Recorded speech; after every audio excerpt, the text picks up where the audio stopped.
everyone is slowly trickling in, and the technology version of taking their seats. So while that happens, dear panelists, the question for you as we let everyone settle in, if you could right now click your fingers and go anywhere in the world for any meal that you want, where are you going? Hannah, I can see you deep in thought, so I want to know what's going on in that brain. Where are you going in the world and what are you eating? Oh, no, you can't. Why did you make me go first? Someone Or else is anyone like ready to go? I mean, I'm going to have caviar in Paris. That's what I'm going to do. Fancy. You're just yeah, straight. wave a magic wand. I'm going to go big on the Eiffel Tower. That's it. I'm going down the back streets of New Orleans to get something that is extremely creative, sweet, and savory. Yes. That sounds good. Is there a dish in mind, or you're like, the restaurant's going to guide me? I wish I could remember the restaurant, but I know that we went there, and when I walked in, I was like, I don't know what this is. It's just a room with nothing. That was it, and then it turned into the most incredible meal of my life. So I need to find it. And what type of food is New Orleans food? I've never been. I know it's like Creole, right? So like, is it? Yeah. What kind of food is it? It's just flavorsome, and you go there to put on weight, and it's just That's my amazing. kind of holiday. It's just food. That's what you go there for, food. When we went to Thailand, food was so good and so affordable that on the second day we were like, hang on, there's loads we want to eat here. We should just get 3 main courses for both of us. And that's delicious. But then you start doing that at every meal. And then at the end of the holiday, you're like, how did I put on weight? All I did was eat like 2 people's food for a week. This is crazy. I love it. And Troy, where are you going? What are you eating? Yeah, you know, I'm a beach person, so I like to go on the beach, and this is gonna sound dumb, but my last meal ever would be whatever place has the best buffalo wings. I actually just ate buffalo wings. I have the bowl right in front of me. I eat buffalo wings every day. It's my favorite meal ever. Literally every day, Monday through Friday. It's disgusting. But I love buffalo wings. And so whatever place has the best buffalo wings, I'd go there and I'd be on a beach. That's a great answer. I didn't see buffalo wings coming. I'll be honest. Yeah. And you eat it every day, and you're still like, "That's it. If I could click Every my day. fingers and eat it, it'll be." Yeah. You pick more the location than the food. That was kind of an unhinged answer. I sort of. Hey. The detail of the bones are in front of me as Yeah, well. It's I know. fantastic. Like, I literally tossed it in this orange bowl and ate it out of the tossed bowl. Like, I'm not kidding. I love this. Every day. Yeah, I'm disgusting, but love it. Love it. Amazing. Troy, thank you for that. And you even used the word of the day. You said the word dumb, which is, I don't know whether you meant to, but you've perfectly given me the segue into the webinar. Good. Look, we've called this Goats Network for Dummies. Katrina has reminded me at length to remind the audience that we are not calling you dummies. We're just highlighting that a lot of people want to do this and don't know where to get started. So we are big fans of you, everyone watching. We're not calling you dumb. We know that everyone wants to figure out how to start with this process. I mean, everyone here has seen cold outbound, cold emails getting harder and harder. You're having to send more to get less results. And so the shift is, we're seeing online, SDR role is dead. But whether you believe that or not, what comes next? What are we transitioning towards? All of the panelists that we have here today are fantastic in their own right. They all have sales experience as individual contributors, have been leaders as well, and also have all gone on to found their own businesses while building their own network, both as individuals and for their business. So they can bring an insight today, not just on how they do it now as a leader, but equally how they leverage their network in order to drive warm revenue when they were individual contributors as well. So starting first, Hannah Ajikawo, thank you for joining us. CEO and founder of Revenue Funnel. You've helped over 40 B2B go-to-market teams and counting. Anything else you want to add, make the people at home aware of?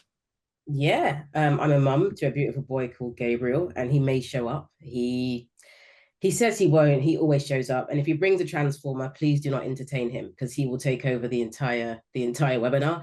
And we love it. There we go. We do love Gabriel. So yeah, mum to Gabriel. I also and now just I don't know what to add. You got it. I think that's it in a nutshell. That's it. Let's go. Brilliant. Next up, I'm just doing the circle. Troy, CEO and founder of Demo. You're helping buyers see SaaS demos without having to start the sales cycle. You're also a dinosaur friend to Commsor. What else should people know apart from your love of buffalo wings? Yeah, if we're gonna continue on the kid route, got a son named Liam, another son on the way, gonna be, and two male dogs, the very male-driven household here. Let's see, aside from that, let's just say, I mean, I really have no idea what I'm doing every day. I just test things every single day, and then the day ends, and I'm like, all right, let's see what we're gonna test and experiment with tomorrow. So it's a little bit about me. Awesome. Well, thank you for joining us, Troy. And then we've got Christina Brady, so CEO and co-founder of Luster, where you're focused on helping companies predict the skill gaps in their team down to an individual level, and then give simulated practice environments to fill that gap before it ever actually becomes a problem facing them with their customers and prospects. Christina, what else should people know at home? I'm going to hop on the parent train as well.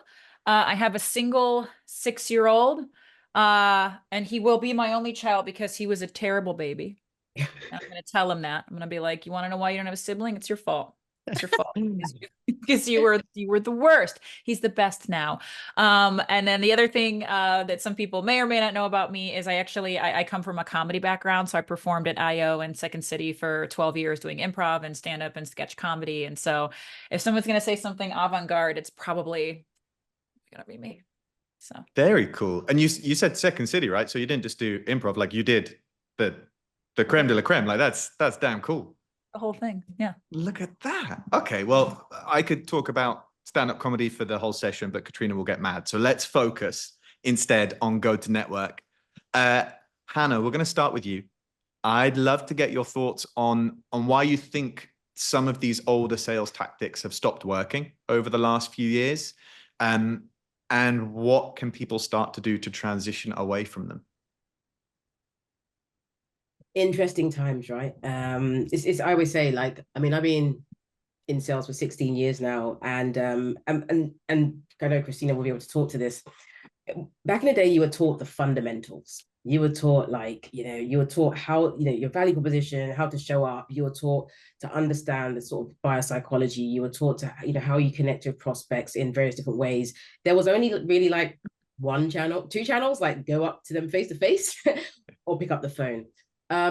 As technology's evolved, what's happened is we've become a little bit detached from that. We're trying to find, like, there's just different things that work at different times, and we've kind of detached away from a lot of the fundamentals. And that's because sometimes you can discover something that will work for like 3 months and it's producing results. So it's like, let's just keep doing this. And we're trying to move fast and break things and do all of these things. And now it's like, okay, let's stop.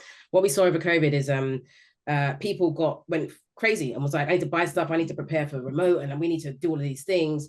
So everyone kind of like started buying tech and made really fast decisions. We saw that kind of like, let's see what happens in 2021. 2022, they were all like, whoops, we bought way too much. We don't need all of that. We all had terrible Q1s and Q2s. I know that because we had lots of customers come to our go-to-market firm for help. And then it's kind of like, oh, all right, let's rebalance. So we've had like 18 months of rebalancing. And the reason why a lot of those old things don't work is because we were really short-term in our thinking. It was lots of hacking and Frankensteining rather than let's make sure that the organization is oriented towards the buyer and that they're connecting in the right way. So that's kind of like in my head, like an overall theme. And I'm sure the others can kind of contribute with more kind of nuggets in the detail, but that's kind of what I've seen over the last 5 years or so. Super cool. Christina, anything to add on? Yeah, the arm came out of nowhere, didn't it? That took me. Optimus Prime will be coming in next. What else have you seen, like in why you think it may not be working, or why things have stopped working, and also because your business as well is bringing a different approach? How have you seen like having to change sales tactics and also having to change sales training at the same time? Yeah. I think the first thing is that what's so difficult is right now in go-to-market, our one option for finding out what's not working is after it's too late.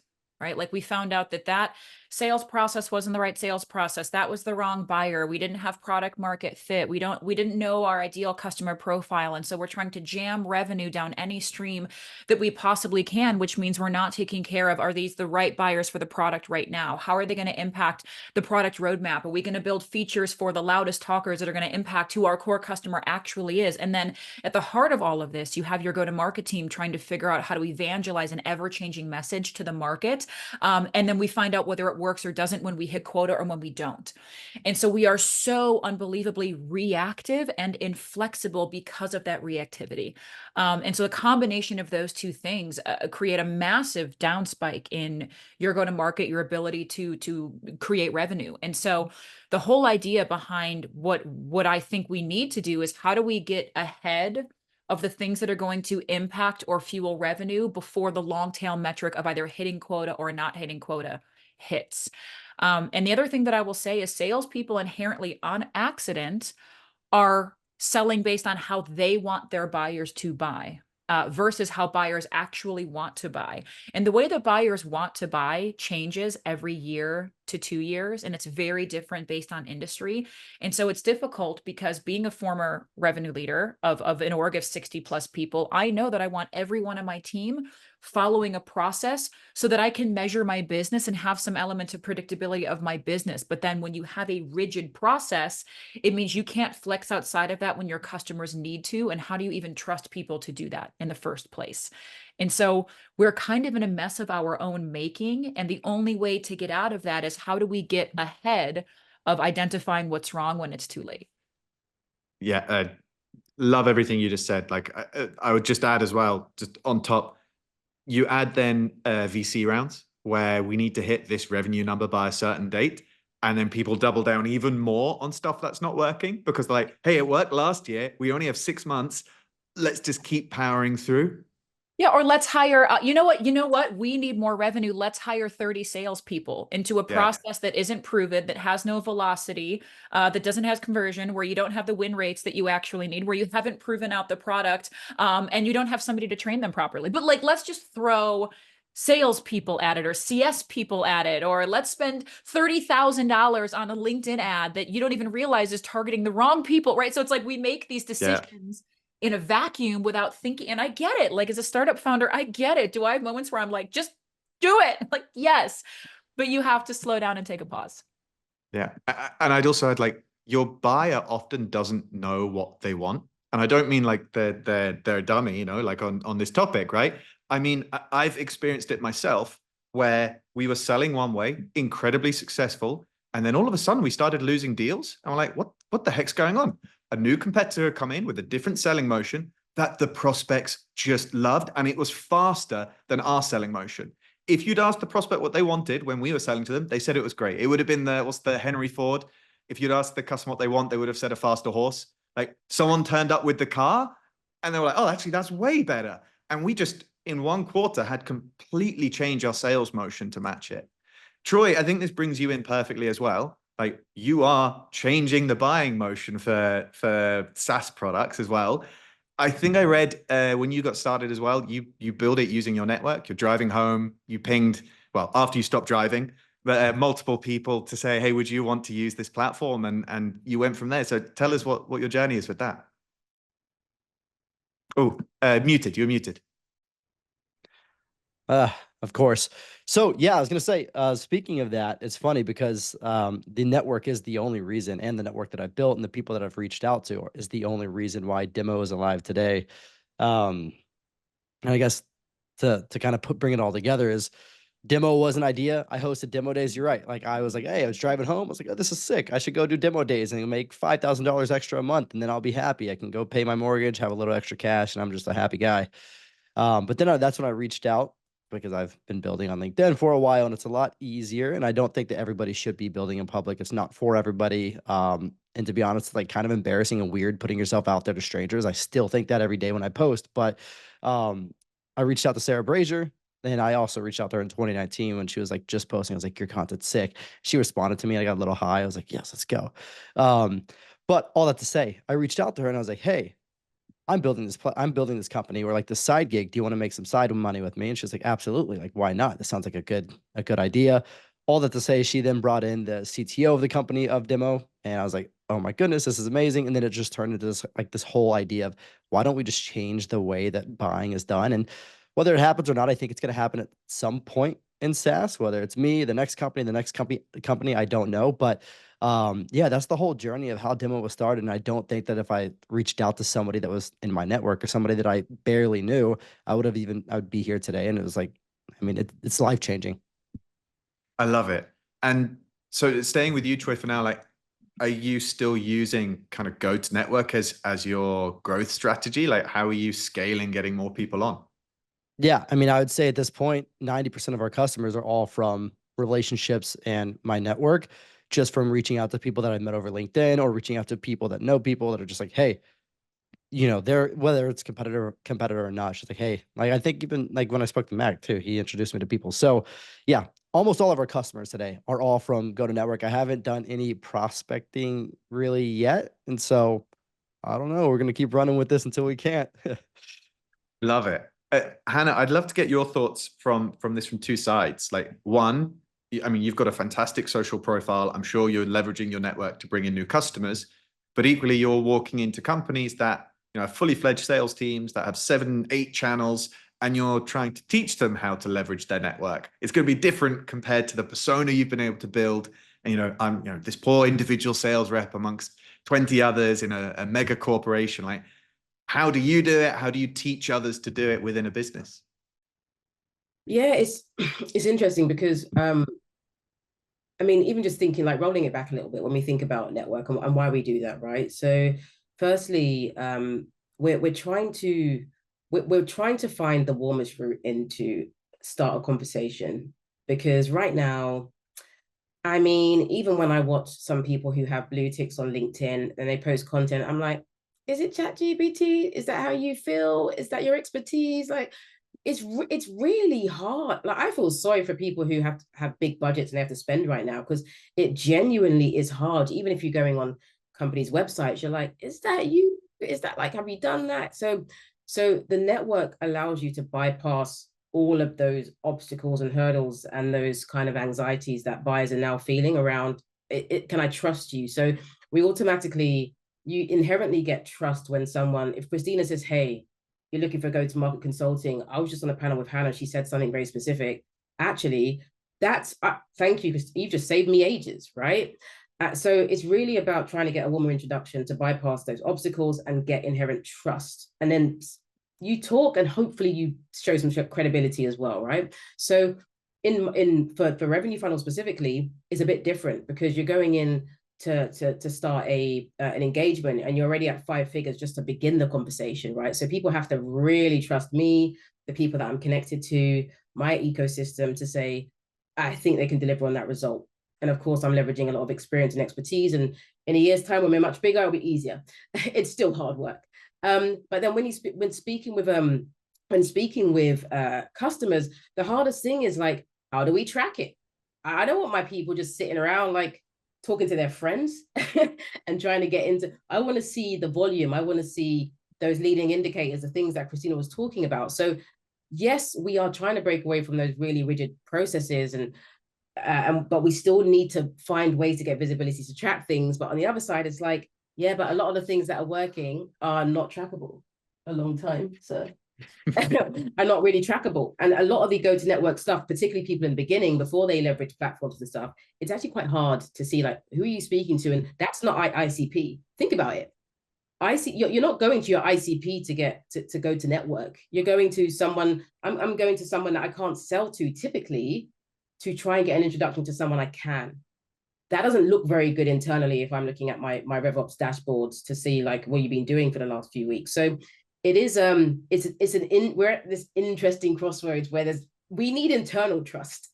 And I'm speaking a lot to, when I've worked with companies and they've just hired reps, and I remember saying to a group of the reps that your first task in your first few weeks is to book meetings. I don't care who with. I just need you to hear yeses.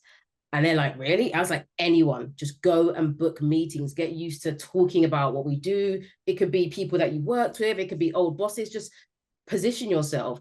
And you see them getting yeses. And I remember the VP of growth, like, Hannah, who are these people? I'm like, I need them to get used to saying yes and leveraging their network. And then from there, you get these random people saying, oh yeah, you know, we had that random meeting. I actually met someone and they said they actually do need that kind of solution. And it's like, well, there you go. But how do you know it's going to work, right?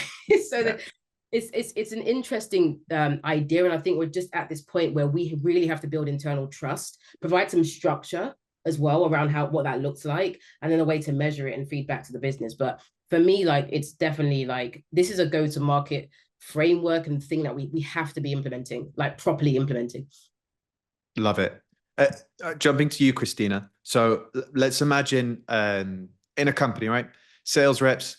Unfortunately, this sales rep still needs to do 100 calls a day, 50 cold emails, but they've been able to carve out 2 hours a week to get started on going to network. They're already trying what Hannah's just said. So booking meetings with people just in their network, just to keep building relationships. I think that's a great piece of advice, because literally all of us could get started on that immediately. Christina, what else would you recommend? I've blocked out 2 hours. I've hit my metrics that the sales leadership says, okay, you're a good boy. What do I do with those 2 hours to book more meetings? There's a lot of things that you could do with those 2 hours. If you are focusing those 2 hours on pipeline and prospecting, there's things that you can do. If you are using those 2 hours to brush up on knowledge and addressing skill gaps and training and practice, that's one thing that you should do. If you're dedicating those 2 hours to CRM hygiene and pipeline cleanup and making sure you have your ducks in a row, that's another thing. If you're dedicating those 2 hours to revisiting what's in the graveyard and seeing who you can reignite by utilizing even like a Sam McKenna strategy of show me, you know me, right? So I would say, one, it's like pulling back a little bit, setting aside time to focus is unbelievably important, but what you do during that time is also more important. And I bring that up because one of the things that I used to talk about when I was selling services and other enablement technology is like, well, think of how much time you can save people by properly enabling them or training them or giving them what they need. And then I realized, well, giving people more time doesn't mean they're going to do something super valuable with that time. And so what they do with the time is much more important. And so I would say, if you're going to use any block of time strategically, why are you spending the time here? What is the result that you are going to get from that? Is this something that you should be doing every week, every other week, once a quarter? And are there any gaps that you currently can't see that you actually need to go ahead and address for right now? So what should you do in those 2 hours? It could be any of those things, and I'm happy to drill into any of them in further detail as well. Can I just jump in and just add to that as well? I was going to say for Christine, like, I love the idea of just being really intentional about that. I'm really big on that, particularly when it comes to like enablement and reps joining senior leaders calls and stuff. I'm like, why are you joining? Just to listen. Like, you need to be really intentional. So if I am going to spend 2 hours and I'm focusing in on something, I may say, okay, I've got 3 target accounts that I haven't broken into. My only goal in the next 2 hours is to find a way into those 3 accounts through my network. So I'm explicitly going to say, hey, Ben, I've got these 3 accounts. I noticed that you're connected to this person. Do you even know them? Or is it just like who do you like? Just that's it. Just continuously for 2 hours. That will be faster than trying to send out 700 emails over the next few weeks through lots of inboxes. Just option. Yes. And on top of that, what I've seen people start doing with prospecting and mass like that is like, they go to network and they look up something really easy on their LinkedIn profile, and then they give an opening line, and the rest of the email has nothing to do with it. And so I would also say, like, brush up on personalization, because do not waste a network connection with a really cruddy, unpersonalized opener. And an unpersonalized opener may not be what you think that it is. Like, I've gotten emails that are like, oh, I see that you went to Columbia. I love that. Do you want to buy our XYZ software? And I'm like, what? Like, that had nothing to do. Like, this is a crazy email. You know what I'm going to do with this email? I'm going to make fun of it. So it just comes down to, like, if you are going to take the time to utilize a network connection, researching somebody, understand what personalization means, because there's a big difference between rapport building, a definable, trackable skill, and small talk, annoying to statistically 65% of the world. So figuring out which of those you're doing is important. Love it. Troy, what would you add? And, it's back to the sales rep 2 hours. How would you kind of use your network? What would you be doing there? I think these are great, really actionable tips so far. Yeah. So for me, I can't sit there for 2 hours straight. I actually work in about 30-minute chunks and I have to get up and go like eat a snack or something. So like, I'm really bad at at sitting there for 2 hours. However, if I had 2 hours and I was able to break it up a little bit, one, what Hannah said is you have to be intentional. I actually write down in a journal like the top thing I need to get done that day. So something that Christina said was like, you can probably have much more, I can't remember if it was Christina or Hannah, but you would have much more success like reaching out to your network in 2 hours than you would just sending out 700 emails. I think that was actually Hannah. And so like for me, it would like be very intentional. Like if I can do this one thing today, like this is the one thing that I have to do to make this a successful day, work on that first, like swallow the frog kind of thing. I'm sure that's all over LinkedIn as well. So I would do that. And then one thing that I think that is underutilized, and I know that Hannah kind of mentioned it, is when you're asking your LinkedIn connections if they know them. Like a lot of times they don't, but a lot of people just don't ask. Like that's literally, I think, the biggest problem in referrals, like getting referrals, is asking. Nobody asks for some reason. It's so simple. Even if they don't know them, oh, big whoop, you're gonna get a no anyways if you don't ask. So I think that's crazy. But connect with anybody that you sell to and they become a customer. Absolutely connect with them on LinkedIn. And just if as you're connecting with their ICP and you're doing this social selling strategy and things like that, like at least you'll have more people saying, hey, this person's connected with that person, whether it's a yes or a no.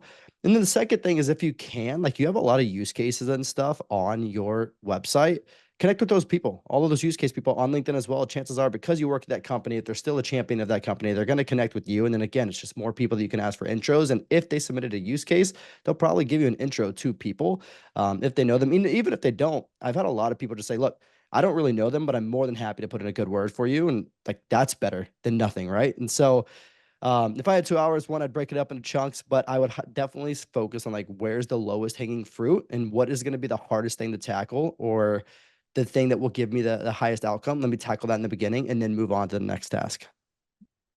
Okay, super cool. All of that was super actionable. What I want to talk about now, right? As our CEO Mac has called it in the past, is take a penny, leave a penny, right? So if you're building your network and asking for things, you also need to be making sure you're watering your network and feeding it and giving back to it. Of course, it's never going to be one-to-one. It's never going to be, I'm going to need something from this person in 12 months, so I should start to help them out. You have to take a little bit more of a shotgun approach and just be a good person. Like, how do you guys approach this? Hannah, I'm going to start with you again, just so to make it nice and easy. Like, tell us how do you feed your network? So caveat, I wish I did this more often and I don't. Okay. So we all, you know, you come up with these really good ideas, right? You just had your buffalo wings and you're like, oh my God, my brain is ticking. And you do this and you're like, I'm going to do this every week. You put it in your diary and then a customer call comes in and you're like, skip, cancel.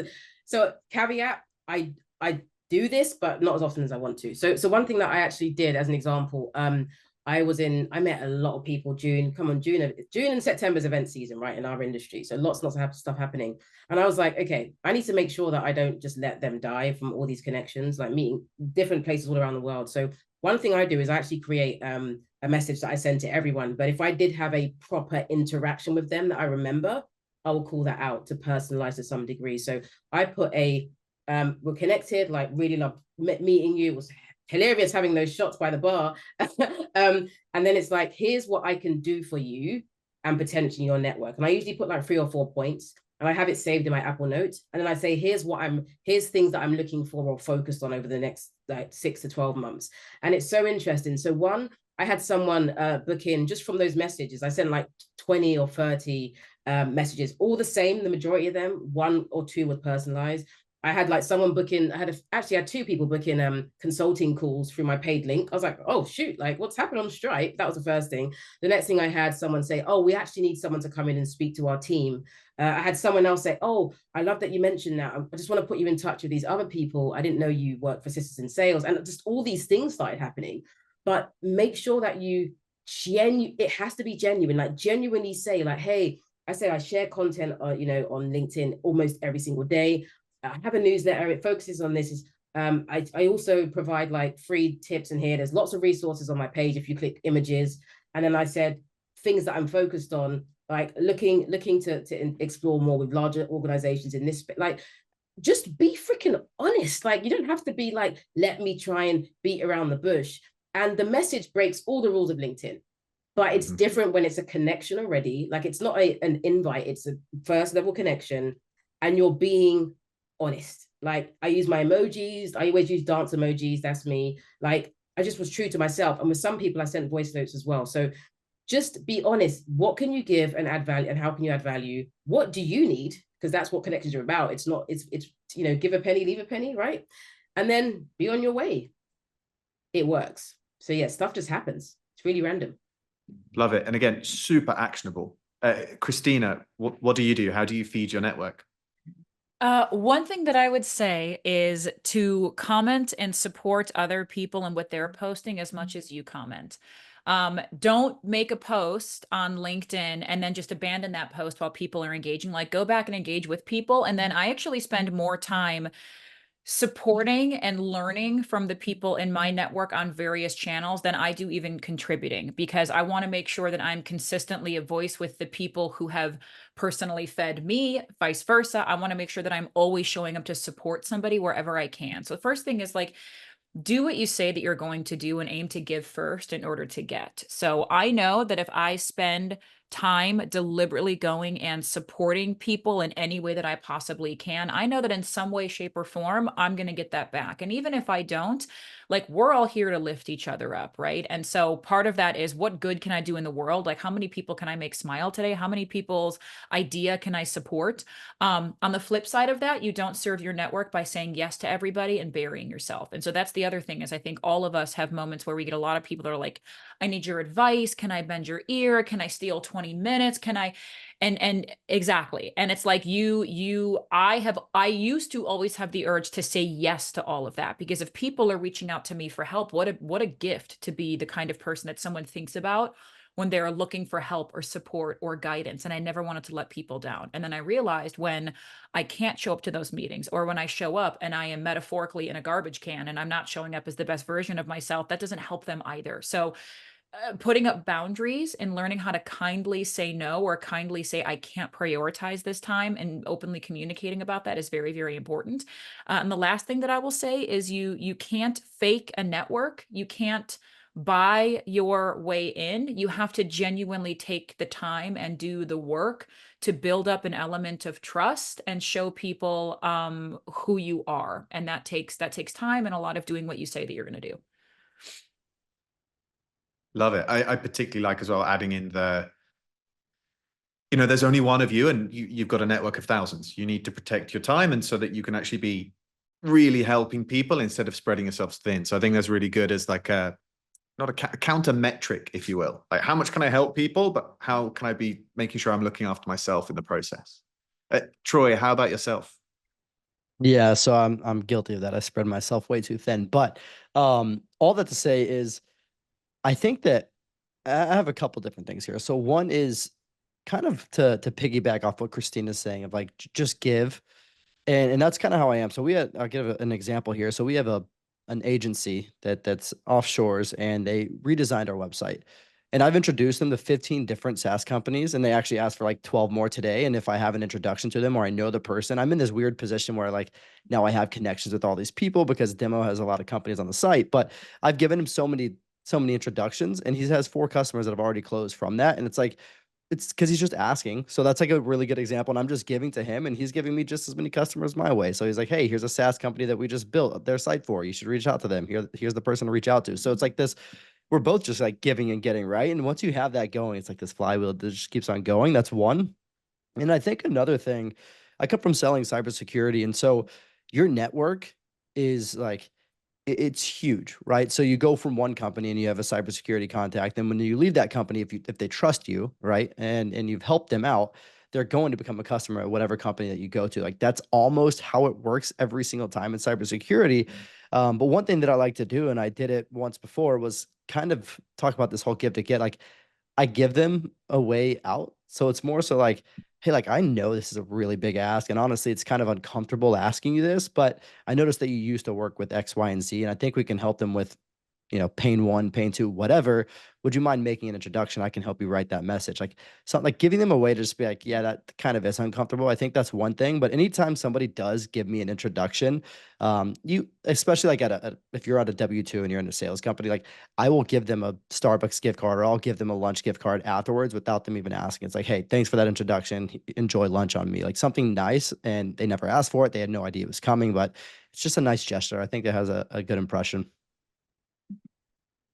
Yeah, I love the be generous as well. Like, and that's a nice way of being generous when it's not your time as well. Like, you only have so many hours, but you know, you can afford more $20 gift cards than you can afford hours in your day. So it's also a way of showing appreciation without I had this phrase before that I always like, which is the don't set yourself on fire to keep others warm. And I think it's a really helpful way to think about like, okay, like I need to look after myself in some of these moments as well. I love this. I've got 3 tips myself that I want to share because all of you guys going through them remind me of stuff that I've done in the past. And Hannah, just like you said as well, I'm like, I don't do these regularly enough. But when I do them, I'm like, why? I like you said, I should block an hour every day. This is the smartest thing I've ever done. So one of them is at the end of calls, just always be like, how can I help you? You know, like, what else do you have going on? How else can I help? Often you'll get additional information about what's going on in their life, in their business. And then I would say at least 50% of the time, you see the person stop and they go like, oh, okay, yeah, thanks for asking. And like, they actually have to check in and be like, oh yeah, people don't normally offer that. Yeah, this would be really helpful. Leads me on to the one that I often hear most when I ask that is usually around hiring or looking for a job. So that's another place where you can be super, super helpful. Obviously, if you're vouching for this person or this company, you're putting your name against it. But one of the greatest ways you can strengthen your network is helping someone you know and like get a job at another company that you know and like. Both of the relationships there are strengthened tenfold, and you just helped people lead better lives. So like that one is one of my favorites. Of course, you're not a full-time recruiter, but if you see the opportunity, or if you know a sales rep that's looking and you're speaking to lots of sales or companies that hire sales reps, you can bring that up. And then my last one that, again, tenfold works brilliantly. Offer without being asked. And the example of that I had recently was catching up with some old colleagues. And one of them has, of all the things, started a pickling juice company, Sylt, spelled SYLT. Like, I know nothing about that world, but I remembered back to a friend's engagement drinks from about 5 years ago, where I spoke with someone I went to primary school with, who works in getting products into supermarkets. And there's this whole maths about increasing the basket value. And my friend recently was saying, oh, yeah, we're trying to get into Tesco at the moment. I was like, oh, I know someone that does exactly this. Reached out and was able to connect these 2 people. It does nothing for me. I'm not trying to get any food into a supermarket, and I'm not that big a fan of pickled goods. But being able to connect 2 random nodes in your relationships that then get value, you're just putting that out into the world and it will come back around. And yeah, if you do like pickling juice, SYLT, Sylt. I don't think they sell globally yet, so only for my UK friends or EU friends. Anything you guys want to add? Otherwise, we're going to jump to the Q&A because I want to make sure we give the people in the audience some time to get their questions out. Anything? Otherwise, I'll jump in. Perfect. Up first is a longer question, but it warrants it. So we talk about go-to-network in the space for SaaS, but will this translate to other tech industries like managed service providers, cybersecurity, like you said, Troy, strategic consulting, where it's more dynamic and consultative in approach, and how? Asking for a friend. I think, Hannah, if we go to you first, because you do consultative work and you leverage go-to-network. And then I'd love, Troy, your cybersecurity experience on this as well. But Hannah, you go first. Yeah, I don't see any difference. Remember, take the industry away, take the level of like whatever you are sitting at your kind of VP level, rep level, SDR, like whatever it is. It's just a human connects with a human. I think sometimes we forget that part, right? So I literally don't care if they are the CEO of Boeing, probably the worst excuse ever. I don't know why he's Boeing. But if you are like the CEO of one of the biggest companies, or a janitor, I just don't care. Like, we're trying to share a piece of us in order to create a connection and build a relationship with someone. So One of the things with in the sort of consulting space is it's a bit murky, right? Particularly go to market. Everyone's kind of doing the same thing in to some degree on paper, right? So you're like, oh, I'm a fractional CRO. Well, okay. So in that case, I think when I'm like, it's interesting because you end up getting support, or you end up leveraging a network of people that can kind of take that business from you if they wanted to, right? Depending on how they position themselves. So I think, of course, we're going to use we're going to be a bit sensible about how we're leveraging our network. If you're going to someone, you're like, to be fair, I've just checked your profile in a bit of detail, and this would not be a good person to leverage to try and do anything. But it doesn't really change. I think the biggest thing is, and someone mentioned it below as well. Joe had a question a bit similar, right? About I'm a rep and I'm also trying to do that sort of give and ask. But I think it's not an ask. That's the first thing. So I give, and then I let them know something about me, right? So, which is, this is what's important to me right now. These are 3 things that's important to me right now. It might be like building pipeline. It might be like trying to find an event to go to in this space, finding a way to get my son to go to bed before 9. Like, those are genuinely 3 things that are going to be important to me. So it's not really an ask, but someone who's paying attention will be like, oh, by the way, there's this book actually about how to get 7-year-olds to bed. Thank you. So I think about it as more of a, let me share some of what share something about me. And there's also this thing about when you're asking questions, sometimes, like, when you message someone, it's like, hey, and they're like, hey, question mark, right? And it's just like, hey. So I'll say to Christina, like, hey, Christina, it's been ages. We were on a webinar a few weeks ago. I'm then gonna like give her something about me. Oh my God, since then, there's been so much happening. So she doesn't have to think about what to say, right? So sometimes Christina's like, as I said, I got a big team, lots going on, Hannah, as I told you in the last webinar. I don't want to make her work to engage with me. Let me make it easy. So that's why that give and share, not give, ask, give and share, helps create that relationship. It makes it a bit easier. And some people will be like, I literally am never going to respond to you. But we just need one sometimes, right? Can change your whole quarter, sometimes change your life. Love that. Troy, cybersecurity, go-to-network, it applies there. I mean, that was SaaS as well, a proof point, but it still applies blanket. Yeah. Yep. Doesn't matter. Yeah. Still applies. I think there's 2 things though in cybersecurity that kind of helped me that I feel like a lot of people overlook, and this can probably go with anybody. Consulting, maybe not because you're running your own consulting gig, but one of them is go to your executive team. I think a lot of people don't realize how much experience, especially in cybersecurity, like cybersecurity executives, they live and breathe cybersecurity, and they are constantly on the road shows, going to events, meeting customers, meeting prospects all the time. They have so many connections.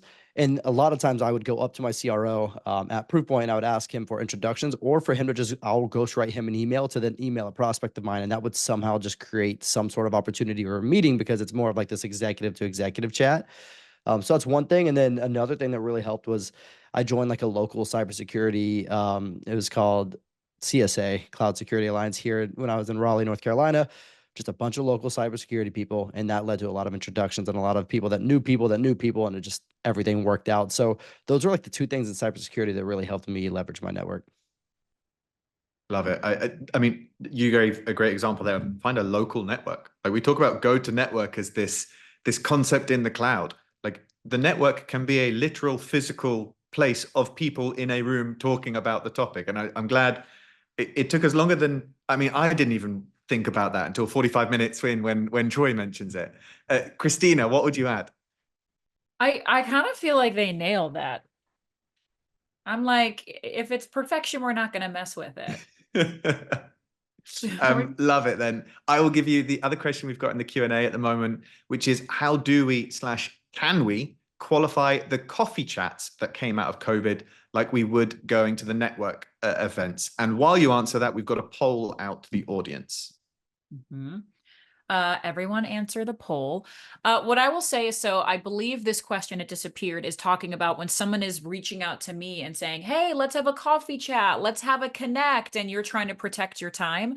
One of the things that I've started saying is, I love meeting with people from my network when I have the time and the bandwidth. I am heads down, either building or selling or in a focus mode right now, and I can't take on a lot of external distraction. Give me a heads up as to what you would like to discuss. And if I'm not the right person and it doesn't fit in with my focus, I will happily introduce you to somebody that can help you with that. And I mean it. Right. So it's like, I'm not going to be helpful if I'm not going to be helpful. So give me an agenda. Tell me what you want to talk about. If I'm the right person and if that fits in with my focus area, then I'm happy to dedicate the time. It's mutually beneficial. If not, I will help you find somebody that can help you with that problem.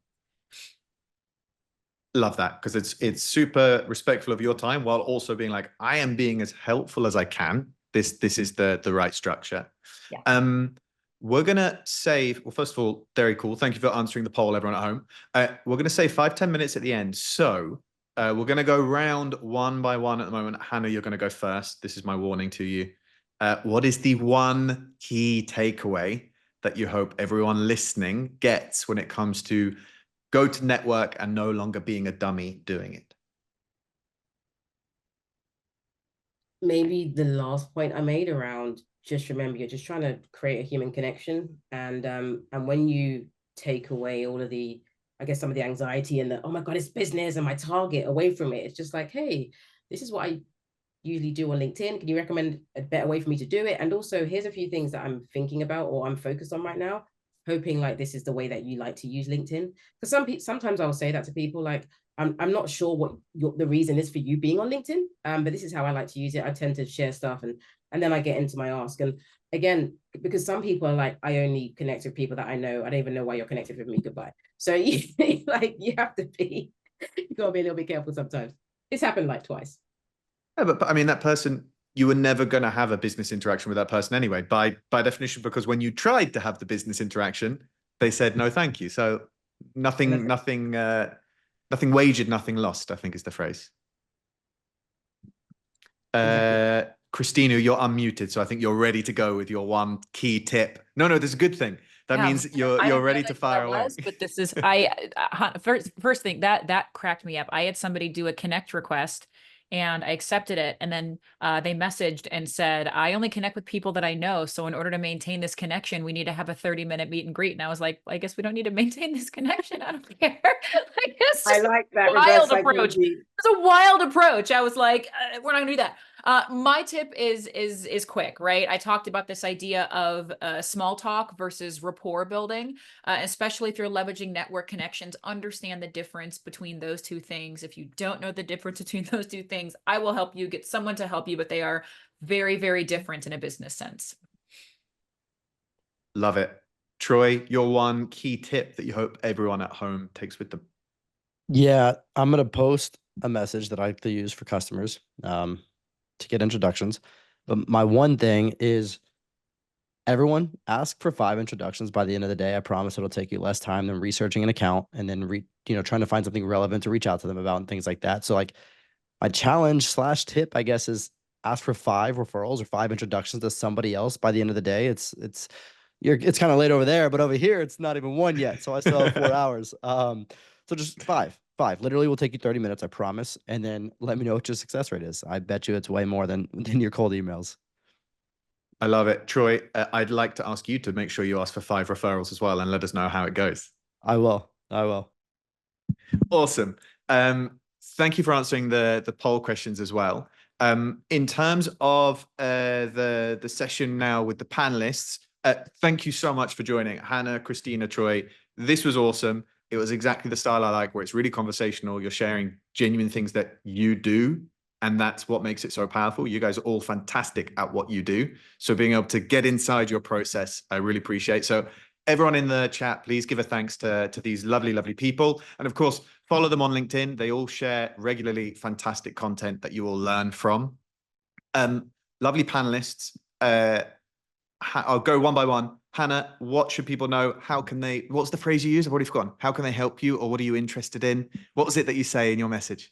Oh, I say, what is it? So what value can I bring? This is the value I can potentially bring to your network, your community. And here's a few things that I'm focused on or that are important to me right now. So what are you focused on that's important to you right now that people should know? Oh, look at that. So a couple of things. So one is developing out our visibility inside the private equity space. That's a big thing for us right now. So we're doing more work there. So we want to do more talks there. So if there's talks there, if there's workshops around go-to-market, then hit me up. I do a lot of those. I can turn up literally last minute and talk stuff because that's what I do. That's my expertise. And genuinely, if there's a way to get kids to sleep before 8 or 9 p.m., I'm all over it. And also just from a given value perspective, follow me on LinkedIn. I do share a lot. We have so much content on our website and freebies and resources, loads and loads and loads of stuff on my YouTube. So trying to get that out to 1,000 subscribers. I'd love to get more people there. So that's like a few focus areas. And also on YouTube, there's lots of value nuggets there. So it's a kind of win-win there. I appreciate that. Thank you. Of course. Troy, same question for you. And Christina, after it will be you. I'm going to keep you to 30 seconds. So you're going to have to be super punchy. Yeah, if anybody knows anybody in the Madison, Wisconsin area that's decent at video production stuff, Troy's trying to turn up his content. So that's it. Love it. Nice and specific. And Christina. Troy, I have people for you. Done. Boom. I am heavily focused on spreading the message of my company and what we're building and working really hard on making our customers happy. So if you know go-to-market teams that can use some predictive enablement, pop them over in my direction. Awesome. Panelists, thank you for joining. Feel free to stay and for the next 8 minutes. If you need to drop off, understand. Everyone at home, don't leave yet. We've still got a little bit left. It wouldn't be a Commsor webinar if we didn't have my colleague Ben in a ridiculous outfit and a video. So let me share my screen. I really, really hope it does the audio. Yes, share sound. Fantastic. Ben, thank you for being you. Here's Ben to tell you a little bit more about Commsor. Hey, Ben and Mace here for Commsor, the pipeline specialist. Powered by your network, you can generate more pipeline with the people you already know. All you gotta do is log into Commsor, find your lead, check out who knows them, ask for an intro, get your intro, and that's it. This whole process takes 60 seconds. 60 seconds for more revenue? I'm gonna go sign up. Love it. If you didn't know, Ben went to Inbound and wore a dinosaur outfit for 3 days. It was a very, very warm outfit when he was outside. It had a little fan, but that was more to inflate it than to keep him cool. But everyone, thank you for joining. Like, we talk about go to network, and Commsor is here to help you go to network. Our entire premise is about helping you find those warm intro paths. So as Benny Mays just told you, in 60 seconds, you can go from looking at just your network to looking at the network of your entire company. So in this instance, we're now looking at the 142,000 people, my colleagues, our investors, our advisors, our happy customers can introduce me to. And one of the issues that we highlighted on this call is often when you ask for this on LinkedIn, people say, hey, I have no idea who that person is. So you ask for the intro and people go, hey, they're a connection. I didn't even know I was connected with them. Well, where we change that is this ability to actually have a relationship strength. So we're bringing in not just LinkedIn data, but G Suite to be able to tell you, hey, we can see these people really know each other. And you can then filter it down based on title or even persona if you want it a little bit more fuzzy. So now I'm saying, I want to see all of the people in my network that someone has a strong connection to and where their title is something to do with marketing leadership. Hit save. And I've gone from 142,000 people to the 112 people that are relevant. If I pick Frida as an example, she's a CMO. 7 different people in our network could introduce me, but really I should be asking Mark or Neil because they actually have the relationship that would warrant the introduction.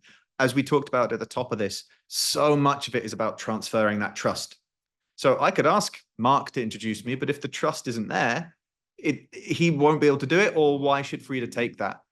When Mark or Neil are introducing me, we're cutting through the noise. We're changing the idea of the messenger and allowing your message to reach them. So when I click on Mark, I can give a message to Mark for some context. And I can also then write the full message to Frida. And I think, oh, apologies, Hannah, I think you said this, my favorite, show me, you know me. Who was it that mentioned Sam Sales? That's Christina. Christina. Yeah, close. Christina, sorry, Christina. I mean, but what we're changing here is instead of this being a cold email that comes from you, the sales rep, it's going to come from Mark, someone Frida knows and trusts.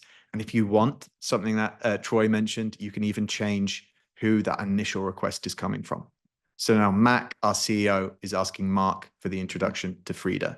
Loads more we can do, loads more we are automating around this as well. Just wanted to show you, we talk the talk, but we walk the walk when it comes to go-to-network. That's it.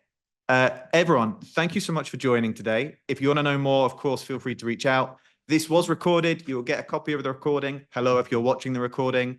Hannah, Troy, Christina, all that is left to do is wave goodbye. Hannah, if you want your son to come and wave, that's absolutely allowed. No. Like, how long is this going to take? Love it. Thanks so much, guys. See you next time.